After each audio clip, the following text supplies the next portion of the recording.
Welcome to the CBS Radio Mystery Theater Archives, the only YouTube channel which has the original classic episodes of the CBS Radio Mystery Theater in order with no ads. Thank you for listening, and now, enjoy the show.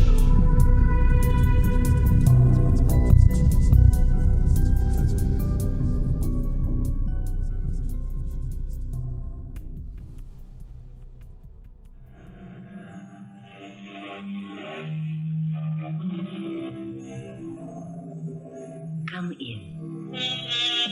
Welcome. I'm Tammy Grimes. One of the most enjoyable of human pursuits is piecing together a puzzle. If it's a murder, why did he do it? A grand theft? How did they do it? A great escape? How did he slip through their fingers? Today, a combination of the above, penned by the great French writer of detective fiction, Maurice Leblanc. Leblanc created a Robin Hood Houdini type of brigand, Arsène Lupin, the very first French rogue whose very first adventure is about to be related here. You mean to say if someone swims across this moat around the chateau, bells would sound the alarm? I'm going to throw a rock in the water and see. André, don't. The Count is exceedingly nervous. He has a fortune in paintings and lives in constant fear they will be stolen. This heavy water should do. Now see what you have done. I have to go inside and explain to the Count it was all a mistake.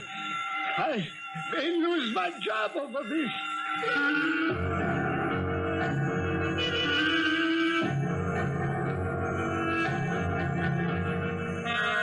Our mystery drama, My First Rogue, based on a story by Maurice Leblanc, was adapted specially for the Mystery Theater by G. Frederick Lewis. It stars Lee Richardson and Bob Kaliban. I shall return shortly with Act One.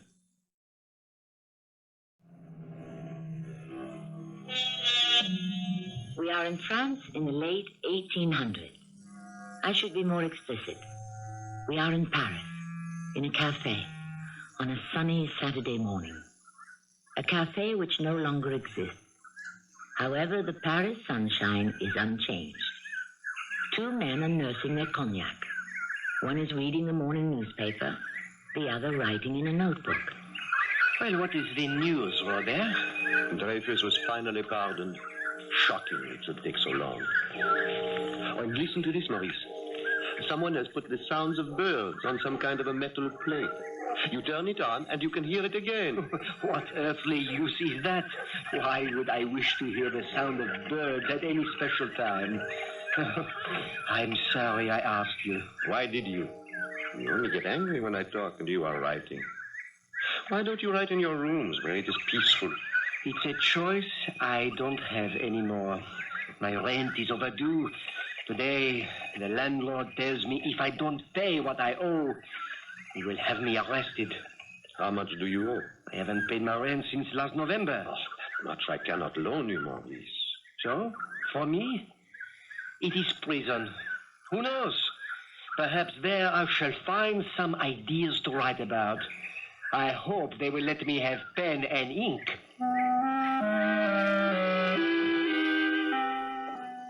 It was in the prison Fontenay that I made the acquaintance with Arsène Lupin. He certainly did not appear as the master thief of the century. I found him a cultured gentleman who, naturally, would seek out the company of another cultured gentleman, myself. Maurice, how old are you? I will be 35 in June, Arsène. I will be 30 in July. I am the most talked about thief in Europe, and now America. You've been to America? A quick business trip. A little matter of a Gilbert Stuart painting of America's first president, George Washington. I know the name. I thought it would hang nicely above my mantelpiece in Paris. But Inspector Gallimard thought otherwise. He came all the way to Boston and surprised me as I was packing. And so he persuaded me to come to prison. But if you end up in prison, how can you enjoy it? Because I am seldom in prison, and then only when I wish to be. You steal also, Maurice. I do? Never. To write about people, you must steal from everyone. But unlike myself, you have not found the right person to steal from. What you are doing is not profitable. I see you in your cell next to mine, your pen in hand, your face gazing at the ceiling, searching for an idea. I'll have pity on you, my friend. I'm about to embark upon an adventurous crime against a man who can very well afford a loss, a considerable loss. In fact, he deserves exactly what I'm about to do to him. Count Crespi, a Frenchman of Italian descent, took advantage of other people's distress, bought cheaply, sold handsomely, bought a chateau and filled it with art treasures. To him, Arsène sent a letter. Bonjour, Marcel. André. Good postman. What do you have for the Count today? Oh, something special. Something special for the Count. Yes, registered letter. You will have to sign for it. Oh, where do I sign? Right here where my finger is. Andre, supposing someone didn't wish to use the drawbridge across the moat to get into the chateau. Then he couldn't get in. Supposing he swam across the water, what would happen to him? Before he even got to the wall, electric bells would go off. And we are all supposed to run and fetch the police right away. The slightest disturbance in the water sets off his switch. You don't say. A ripple in the water, and the bell goes off. I'm going to try it with this stone. No, Andre, don't. Why not? This heavy one should do. Now see what you have done. I didn't believe it. Now I will have to go inside and explain to the Count it was all a mistake. I may lose my job over this. The postman accidentally dropped a rock into the moat.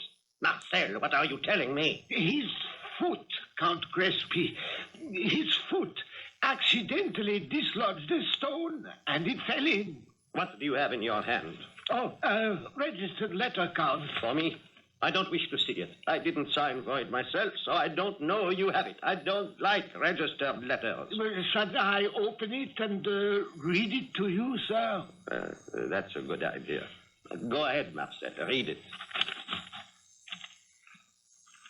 For Count Crespi, cher Monsieur, le Comte, I have come to admire greatly the Rubens and Watteaus in your gallery. In addition to those paintings, I also know the Beauvais tapestries to the right, and in the room to the left, the cases of miniatures and the Louis XIII table. These objects can readily be turned into cash. Therefore, I ask to have them properly packed and sent to my name, care of Le Gare de Batignolles. You have 1 week. If not received, I shall see to their removal on the night of Wednesday the 27th. Believe me to be yours very truly, Arsène Lupin. A P.S. Don't send me the larger of the two Watteaus. It's a copy. The original was burned by Barras during the Revolution. And don't send the Louis XVI Chatelaine, the authenticity of which is exceedingly doubtful. That's all he says, sir. The nerve! Did you ever hear anything like that? He seems very sure of himself. I cannot understand how he has such precise knowledge of the rooms in the chateau where the paintings are hung. Who told him? I never permit anyone in here. I read that Arsène Lupin is in jail. So did I. He was arrested in America by Chief Inspector Gallimard. Marcel, take pen to paper. I wish you to write a letter to the public prosecutor at Rouen. enclose this letter from Arsène Lupin and demand police protection.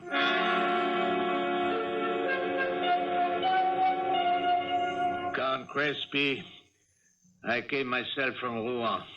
I have investigated, and I thought the matter too delicate not to speak to you in person. Mr. Prosecutor, I am honored. It has taken me 3 days to ascertain the facts. I might begin by saying your chateau is quite impregnable. I had to call to the gatekeeper, identify myself, and the drawbridge was lowered over the moat, and your secretary came out to meet me and took me through 4 heavily barred and locked doors. You are right. Why I suddenly became so concerned, I do not know. No one, not even Arsène Lupin, could get in here. I know the gentleman. Lupin? A gentleman? Yes. He's the gentleman thief. We became acquainted during the theft of the Mona Lisa, which finally the government had to ransom. Steal the Mona Lisa? A sacrilege. They should have locked up Arsène Lupin in the Bastille and thrown away the key. Ah, but nothing was ever proved. As for this matter, Count, I am informed Arsène Lupin is now safely under lock and key. His every move is watched. Inspector Gallimard has given strict instructions. Lupin is not allowed even to write. Therefore, one must conclude this letter to you is a fake. Whoever has written it is not Arsène Lupin. Are you the postman? Yes? Are you the postman who delivers mail here? Yes, I am, sir. And who might you be?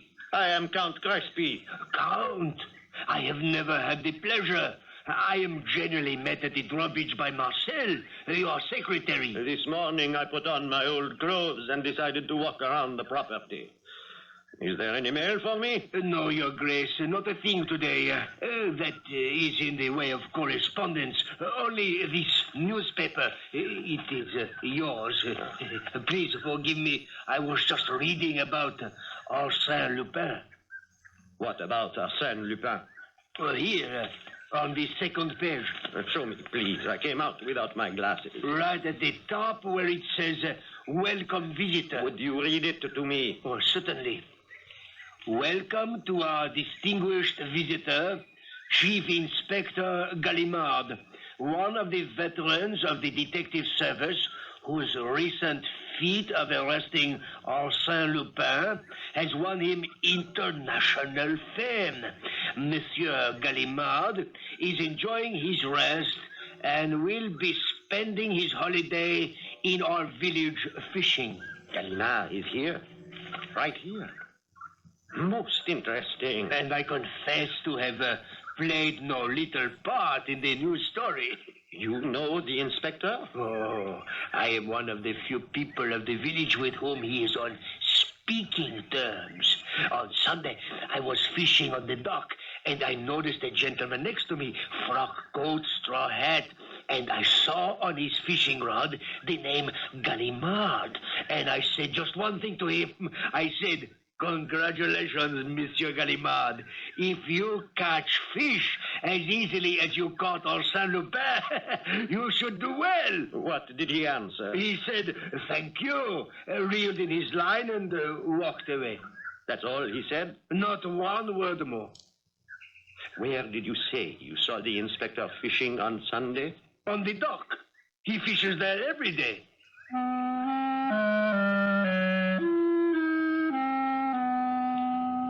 That, in effect, is how Arsène Lupin's latest escapade was revealed to me. The following day, my old friend Robert, the salesman at Beaumarchais, came to see me. Robert, nice of you to visit me in jail. Maurice, I've decided to bail you out of prison. Thank you very much, but, no. What? I am at the beginning of a fascinating story of a man. Who is it? My first rogue.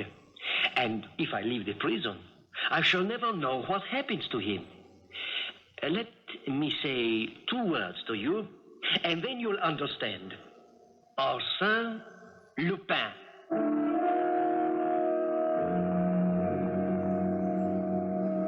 have likened Arsène Lupin to Robin Hood.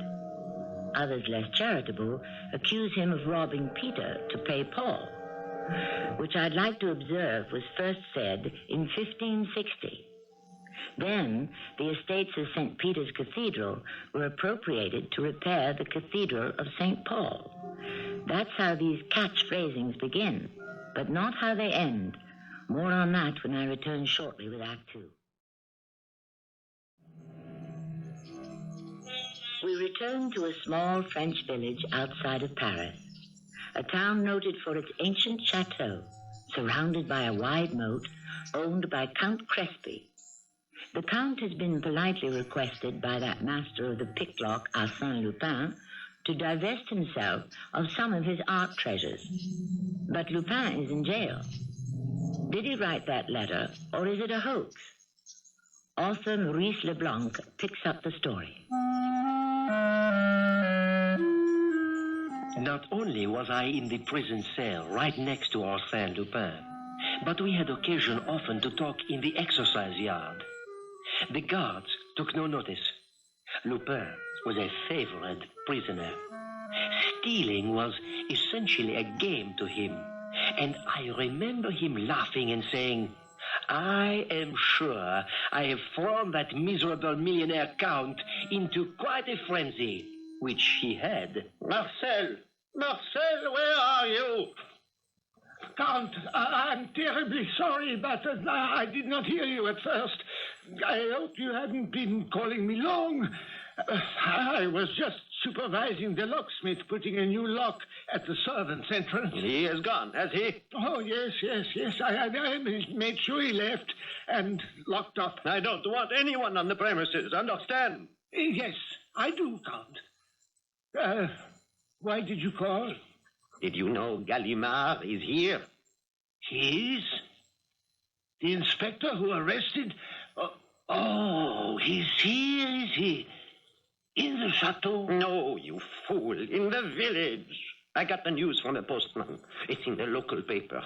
I shall go find him and talk to him. The inspector. Imagine that. Right in our own backyard, so to speak. Inspector Gallimard? You know me. We have met. No, sir, I have not been that fortunate. I am sorry if I disturb your fishing. I'm surprised you recognize me. I generally keep out of the public eye. Your fishing rod, sir. It has your name on the brass plate. Very observant. Inspector, my name is Count Crespy. I own the chateau 1 kilometer from town. It's an old chateau, a moat around it. I am very well protected. Do you have need for a moat? It came with a moat. I see. I have a very fine collection of paintings, objets d'art, miniatures, and almost a week ago, I received a letter. Whoever wrote it knows exactly where each of my works of art is kept. Now, who else but Arsène Lupin? Sir, if I had the smallest doubt of the authenticity of your letter, believe me, the pleasure of once more looking up that dear Lupin would outweigh every consideration. Unfortunately, the man is already in prison. Suppose he escapes. From the Fontenay prison, no one escapes. But Lupin is known for that. He is slippery, he is daring. If he does escape, so much the better. I will catch him again. Go home, Count.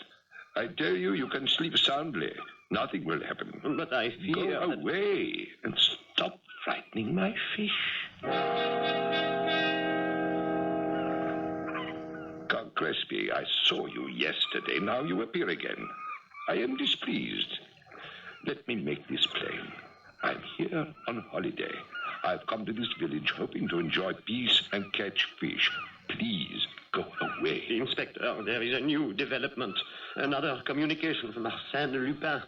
A telegram. I'll look at it. No goods received in Batignolles. Get everything ready for tomorrow night. Arsène. Well? Tomorrow is the 27th. Wednesday.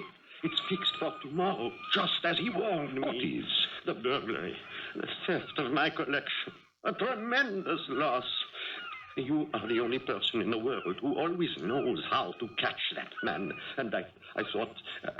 Well, that's not true.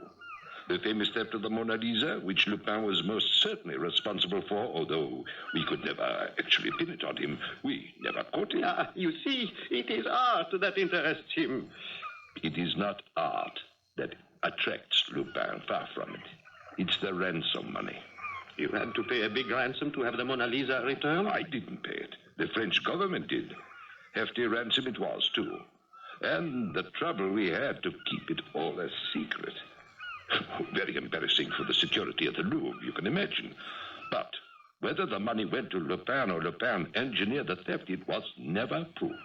Inspector Gallimard, what fee would you take to spend Wednesday night at my chateau? Not a penny. Don't bother me. And name your own price. I am a rich man, a very rich man. I am here on vacation. I really have no right to take care of the case. No one shall know. A matter between you and me. Would 10,000 francs be enough? Just one night, Wednesday. Oh, very well. But it's only fair to tell you are throwing your money away. I don't mind.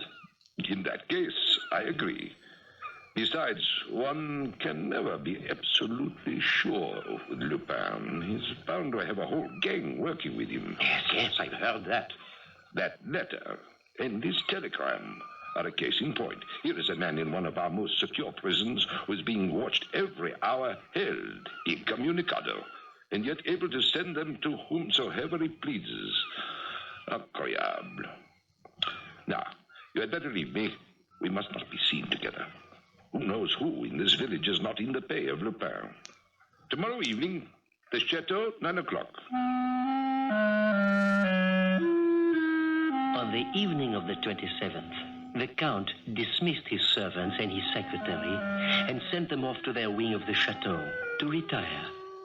As soon as he was alone, he let down the drawbridge, unlocked all 4 of the bolted doors, and waited. Promptly at 9, Inspector Gallimard and 2 other burly gentlemen arrived. Count Crespi, my 2 assistants, Detective Poignard and Detective Kaliban. Good, yes, good, enchanté. Yeah, these gentlemen and I have worked together on many a case. Poignard, I'd like you to examine the walls for any unusual openings. And Kaliban, I rely on you to look behind all the paintings and tapestries for any hidden doors, and to see to it that all windows are bolted shut when we settle down to await the arrival of the ingenious Monsieur Lupin. Yes, Inspector, as you wish. Good. Lead the way, Count. I've decided the best place for both of you to be on guard is inside the gallery itself. The Count and I will take up our post on the other side of the courtyard, for I doubt very much an attempt will be made through the front. So, we shall keep watch at the back. Count, the central gallery can only be reached through one door. Just one door. That's correct, Inspector. This is the gallery. I keep it locked. It has just this one door, right? Absolutely. May I have the keys, please? Poignard, Gallimard, after you have made your examination of the walls and windows, etc., etc., the Count tells me there are plenty of chairs and benches so you can both make yourselves comfortable. Not too comfortable, mind you. Eyes and ears alert. Gentlemen, in you go. There are oil lamps on a table. I shall now lock you in, and we shall greet one another in the morning. See you then, Inspector.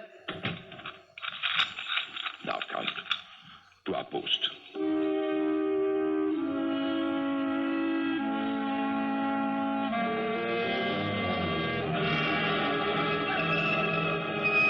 Good morning, Count Crespi.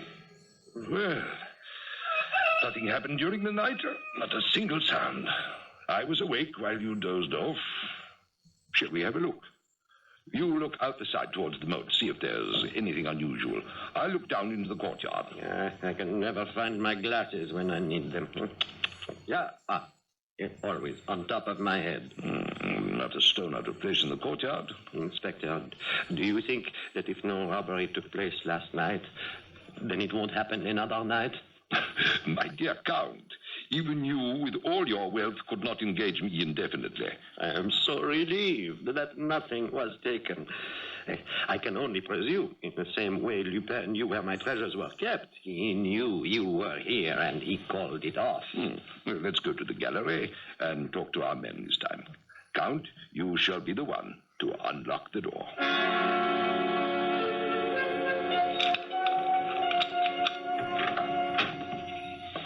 Poignard! Camembert! Look at them, both fast asleep. Look! The walls are bare! The 2 Rubens are gone! What two? Where are the tapestries? Oh, no, both of them gone! All the miniatures in the glass cases. Nothing is left. Not one little miniature. My Louis says sconces. My Lord, look up there, that empty chain. That's where I had my Regency chandelier. Oh, no, my 12th century virgin has been taken. I cannot believe my eyes. The windows, no, fastened securely. There's not a crack in the ceiling. There's not a hole in the floor. Everything's in perfect order. Everything happens to me. I have lost millions. The whole event has been carried out with method and speed and great artistry, I'm ashamed to say. He must have had an extraordinary plan. I hate him. How can you talk like you admire him? I hate You, Poignard, wake up. Camembert, stupid fool. How can we still sleep? Don't they hear us? Let me get closer to them. Camembert. Poignard. His breath smells as if he's been drugged. But they've both been drugged. By whom? By whom? By him, of course, or by his gang acting under his instructions. It's a trick of his. Come to remember, at the Louvre, when the Mona Lisa was stolen, the 2 security guards on the floor were also drugged. That's it, then. It was definitely Arsène Lupin. It's hopeless. I shall never see my treasures again. My dear Count, you must immediately make a list of what is missing and report it. But what is the use? You might as well try. The law has its resources. What you are saying is I might as well give up hope of ever recovering my pictures. He has stolen the pearls of my collection. Inspector, I would give a fortune to get them back. If you feel there is nothing the law can do to him, then let him name his price. Now, that is a reasonable idea. Do you mean it? Every word. Every single word. Yes, I mean it. Why do you ask? I have an idea. We'll discuss it in due time. Only, Count, not a word about my involvement to a soul. If you wish to succeed. I understand. You will be using underworld contacts, informers, and so forth. I swear to you, I shall catch him. As I look at this unfolding account of a miraculous theft by that Gallic gamester Arsène Lupin, I realize what Lupin has achieved by attacking the chateau as one would a fortress in wartime. Planning, logistics, and a shrewd knowledge of the opponent. A masterstroke by a Napoleon of crime. One of Sherlock Holmes's favorite phrases to describe his enemy Moriarty. I shall return shortly with Act 3.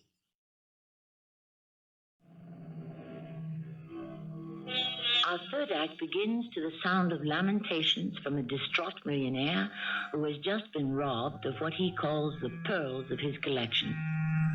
Despite all the efforts of Chief Inspector Gallimard, the suspected thief has made off with everything from miniatures to a chandelier without leaving a clue. How did he do it? If he did it, is incomprehensible in view of the fact that as our curtain rises, Arsène Lupin is still in a cell in Fontenay prison. Author Maurice Leblanc continues. As Lupin's cell neighbor, I am sworn to secrecy as to what actually took place at Count Crespi's chateau. Today, a visitor appeared. Someone who knew Lupin. Victor, the public prosecutor from Rouen. Thank you, guard. I'll signal you when I'm ready to leave. You may lock me in with the prisoner. I cannot believe my eyes. Victor, I haven't seen you since, when was it? And you haven't changed in 10 years, Arsène. No, you have not seen me since the affair of the Mona Lisa. That's right. You were in charge of the security of the Louvre. What happened to you? Well, after the scandal of the sleeping guards and the enormous sum the Treasury had to pay out for the return of the masterpiece, I was fired. Now I am public prosecutor in Rouen. Ah, Rouen. Lovely place, lovely cathedral. Isn't that quite near, what's his name? It escapes me. Count Crespi's chateau. So it is. And why are you here in Paris, Victor? The chief sent for me. Dubois. Ooh, the head, the entire department. He knew of our former association, and he hoped there would be a meeting of the minds. You know, Victor, I've always had the greatest regard for you. Well, coming from a man at the top of his profession, I'm pleased to hear that. Oh, I said it 1,000 times. That Victor is the most dedicated man I know. No, sit. Do sit. Oh, glad to. What a treat to see a decent man. Victor, after all these years, tell me, to what I owe the honor of this visit. The Count Crespi case. Stop. Wait a bit. I have so many in hand. Let me just tickle my brain. Crespi. I have it. Of course. 2 Rubens, a Watteau, and a few minor trifles. No trifles. A Regency chandelier, Beauvais tapestries. The poor man says he's been robbed of millions. You're not going to believe that, are you? And by the way, aside from the chief, how did you get involved in this? The Count sent me your letter, which at the time I believed was a forgery, and I told him so. And the police, I don't have to tell you how little they know. I've seen the morning papers. Again, they're crying for somebody's head. That's why, for old time's sake, I've come to you hat in hand. You are decent to me in the Mona Lisa affair and organized the ransom. That's true. Tell me, what can I do? First of all, the whole Crespi affair was done by you, wasn't it? Off the record. From start to finish. The registered letter to the Count, the telegram? Were sent by yours truly. In fact, I ought to have the receipts somewhere. They've given me a table with one drawer. I'm sure I can find them. This is for the registered letter, and this for the telegram. I thought you were being kept under constant observation and searched on the slightest pretext. Yet you seem to read the morning papers and collect post office receipts. Victor, you have no idea what fools run this place. They rip up the lining of my waistcoat, explore the soles of my boots, listen to the walls of my cell, but not one of them would believe Arsène Lupin would use a drawer in a table as a hiding place. Too obvious. Are you going to explain the Crespi theft a little more? Not so fast. The letter was the essential beginning. Yes? The essential starting point? Indispensable. The mainspring that set the whole machine in motion. The chateau was impregnable. A moat, electric warning bells, bolted doors, etc. How do I go about it? I know the owner, that fat-headed count, lives in fear. One day, he receives a letter from Arsène Lupin. Notorious housebreaker. What does he do? Sends the letter to me, the prosecutor. Who will laugh at him because said Lupin is under lock and key. I'm afraid I did just that.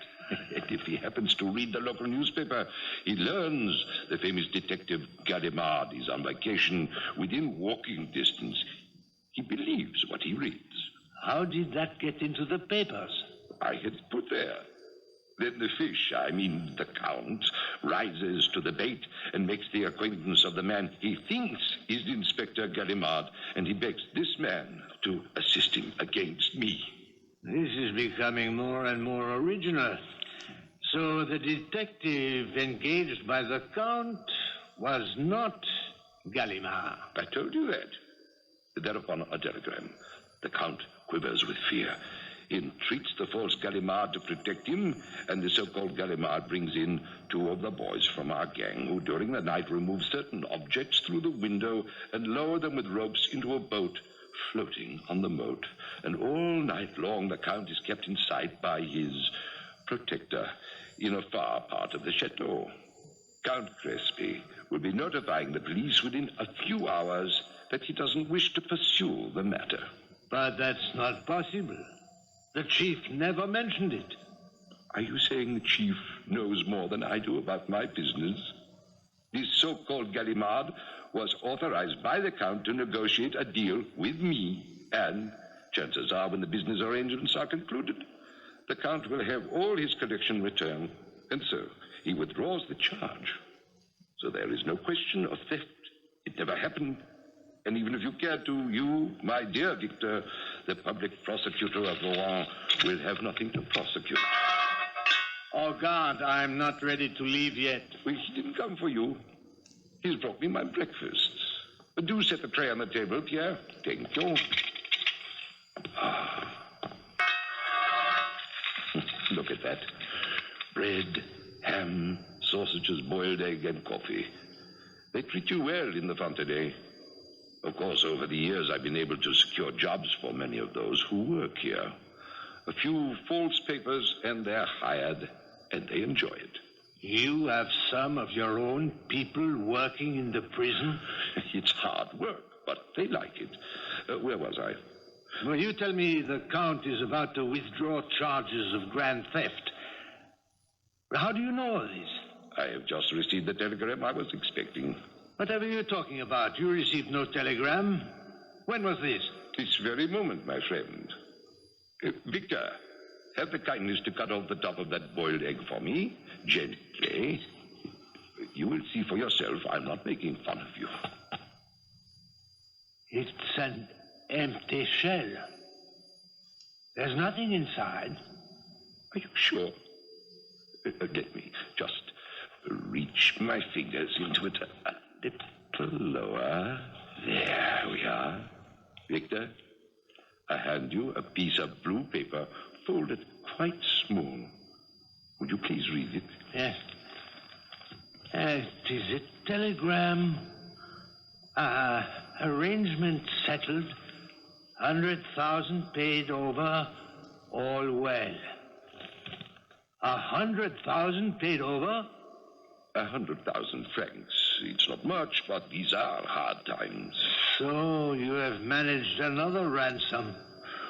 I was getting bored in here. I had to do something to amuse myself, to occupy my spare time, especially since the swindle could only succeed while I was in prison. I rather enjoyed playing the part of Inspector Gallimard. I think I did it rather better than he does. You mean that was you? Not an accomplice? Of course it was me. But how did you get out of here? I walked out. How could you do that?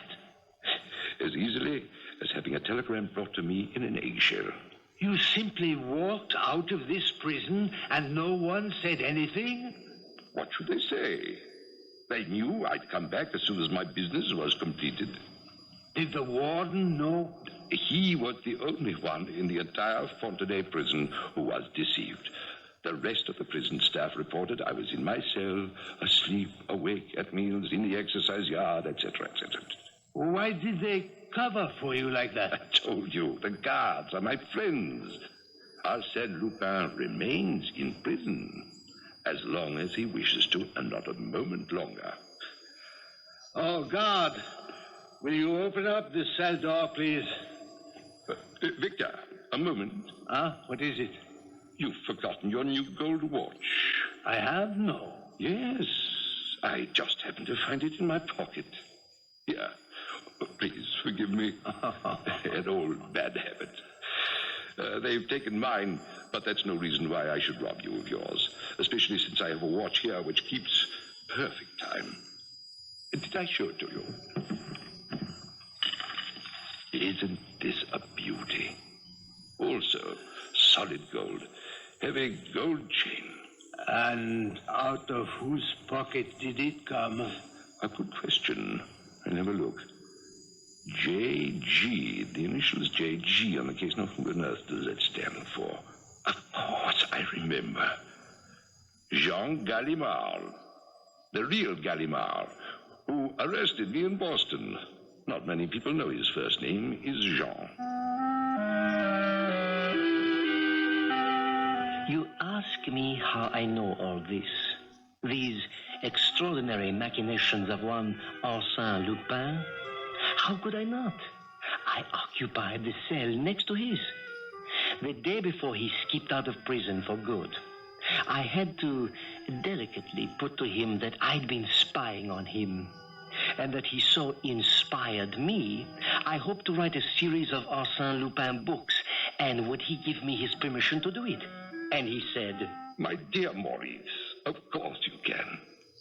I like the name you've chosen to call me. Arsène Lupin. It looks sinful and wolfish. Since it is a name you made up and not my real name, why not? No one in France would recognize it as me, because you will probably have a difficult time making me appear as clever as I am. Au revoir, mon vieux. Au bon succès with your books.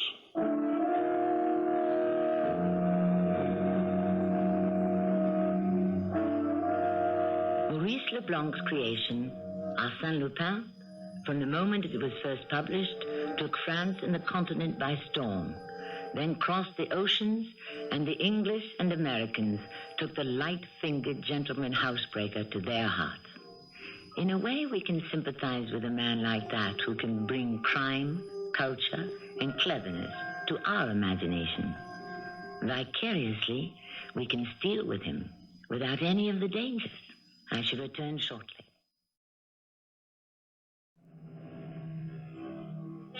When accused of robbing only the rich, Arsène Lupin observed, "Of course, one doesn't rob the poor. They have nothing worth taking." How like his 12th century ancestor Robin Hood. It is said of him, poor men's goods he spared, abundantly rewarding them with that which by theft he got from abbeys and houses of the rich. It's always a joy to remember a man who is cleverer than his pursuers. As I said before, it gives one a vicarious thrill. Our cast included Lee Richardson, Bob Kaliban, Louis Turenne, and Robert Dryden. The entire production was under the direction of Hyman Brown. I hope you enjoyed this episode of CBS Radio Mystery Theater. If you've enjoyed this and want to hear more, please subscribe to this channel. You can also visit my other YouTube channel by searching Mr. Brian McCarthy in the YouTube search bar. Till then,